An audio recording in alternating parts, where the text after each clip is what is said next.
what's employment for?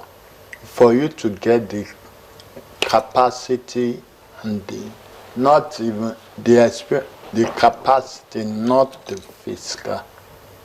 I'm a junior consultant. Why? Just because I could sell online, get money, get their money. They don't know I'm their consultant. Like I said, I also went for a seminar and I signed up. But we need to start employing people based on their competence, not physical ability. Well, what if special privileges are given to those with disability, living with disability? Would that be appreciated? Because they may now feel that, okay, why are you giving me special preference? No, it depends on the degree of the disability. Let me say something here. It's not about a special preference. It's about what he said, the capacity that they have. You see, what you miss out is the fact that a person with special needs who is eminently qualified gets a job which is going to be your most dedicated staff, okay? And he's not likely to be jumping from job to job because those are the issues there. But one of the reasons why they're not being employed in Nigeria is that the job environment is not conducive. You see, if you have somebody who is wheelchair borne, and no ramp. The thing is, how is the person going to accept the office? What toilet are they going to use? And so many other things. That's one of the things that employers worry about. That's why I'm saying that once we create a situation where we have inclusive societies, you know, inclusive buildings and so on, then you also think about your customers. How are your customers going to react to this individual? How are the other staff going to react to these individuals?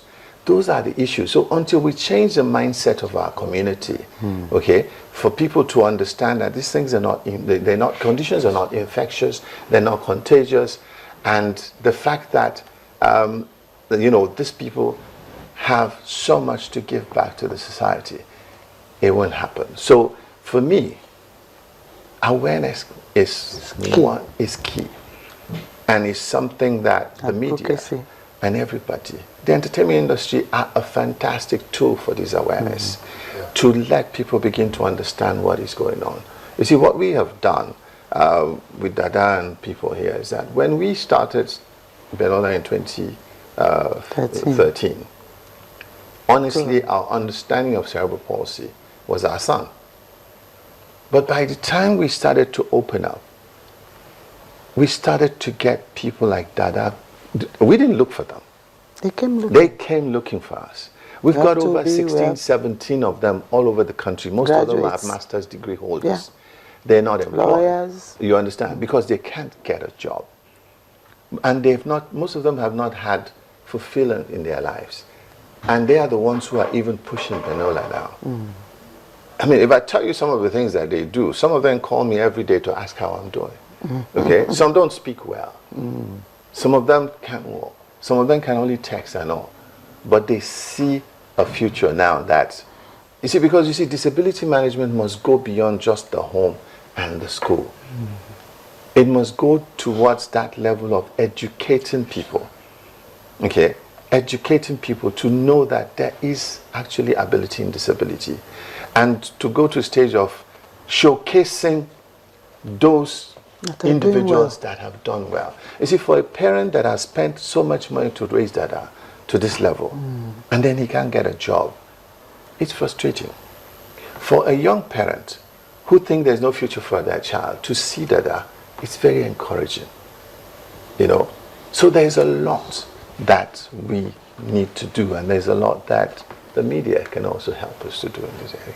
Okay, and I'm sure the media is trying. Like you're doing now, you're doing now. And in winding down on this, you've said that the society needs to accept these people. Sometimes parents don't even see the signs. Do you agree with me? Yeah. And there are some signs. Do you want to share with us some signs that you may see? It may be autism. The child, you know, is just keeping to himself, trying to arrange a particular toy the same way he wants to. Or not talking or not talking on time, yeah. Tell us more about those things that parents can look out for, and then they can also seek help. Yeah. Yes, I know that, you know, sometimes there's medical issues. It costs so much money that by the time you want to go for physiotherapy and, you know, the sessions you have to pay. But what are the signs that parents can look out for? It may not be that, okay, that child really has this. What are those things they can look out for? For example, I would talk about cerebral palsy. That's where we were experts, because our son is 19 and we've done a lot of work on cerebral palsy. When you have a child who has developmental delays, there are certain things a baby should do when the baby is 2 months, 4 months, for example 6 months, and you notice that your baby's head cannot hold his head. The head is, or your baby is floppy, or your baby is stiff, or your baby uses one side of his or her body. When you are offering the baby something, he or she will not use this side, he will take from this side. Or the baby does not talk, does not babble, the baby drools a lot.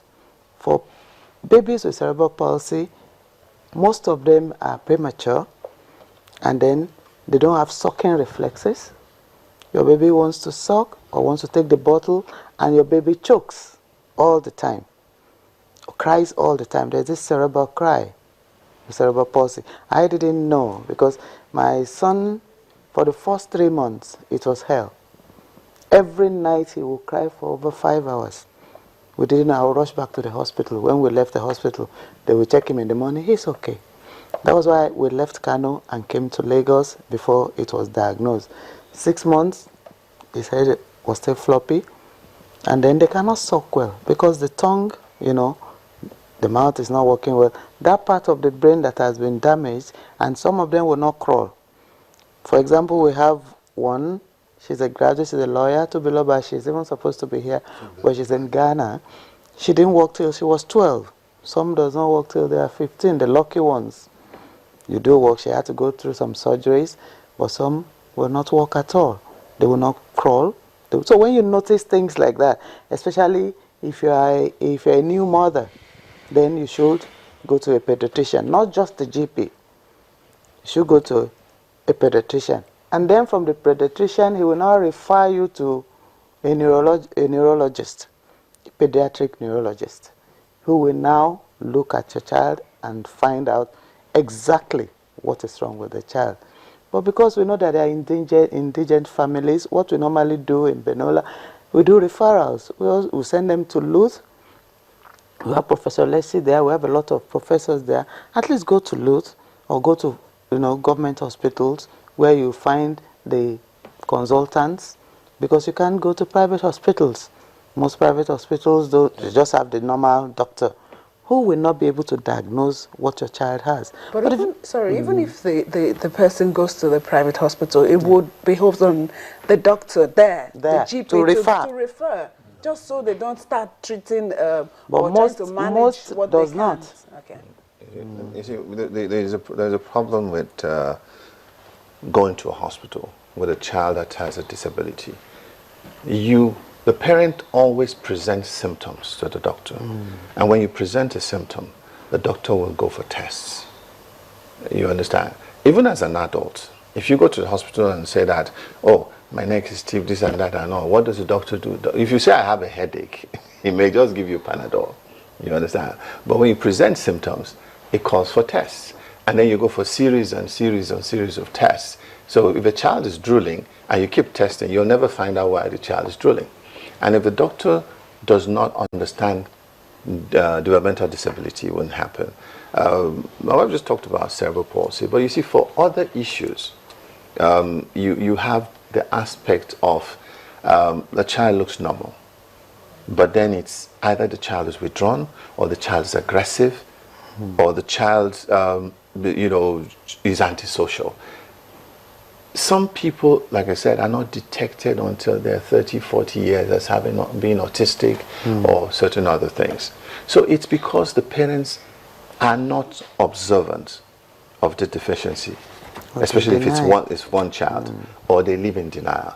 So there's a need to listen when somebody says, madam, maybe you should do this. And that's why we have to train our teachers in our schools.